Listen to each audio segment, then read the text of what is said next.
మోదక్ చేసే విధానం మా ఇంట్లో అయితే నేను ఇలానే చేసుకుంటాను. ఫస్ట్ మోదక్ తీసుకోవాలి. బియ్యం పిండి, దీంట్లో వేడి నీళ్ళు, కొంచెము పాలు వేసి కొంచెం లైట్గా ఉప్పు వేసి తడిపి పెట్టుకోవాలి. బియ్యం పిండిది ఇలా ఈ స్టేజ్లో తడిపి పెట్టుకోవాలి. పెట్టుకున్న తర్వాత మనము ఈ మోదక్ మిషన్లో చిన్నగా ముద్ద తీసుకోవాలి. ఇట్లా తీసుకొని ఇందులో స్టఫ్ చేయాలి, అది సెట్టింగ్ చేసుకోవాలి. నెయ్యి అద్దుకోవాలి ఒకవేళ మనకు అంటుకుంటున్నట్టు అనిపిస్తే.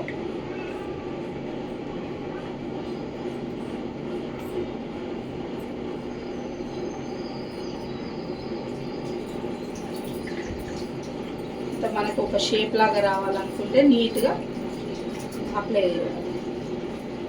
ఇట్లా హోల్ చేసుకోవాలి.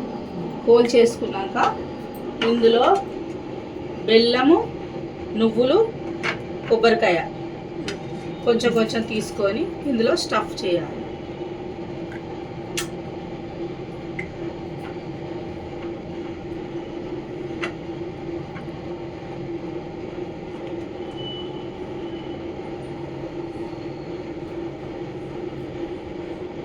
ఇట్లా స్టఫ్ చేసుకోవాలి.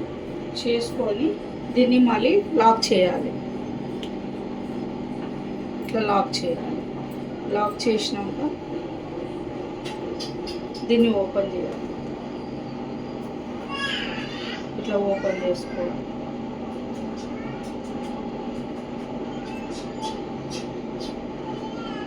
ఇలా మనం అన్నీ చేసుకొని వేడి నీళ్ళు, నేను జస్ట్ సింపుల్గా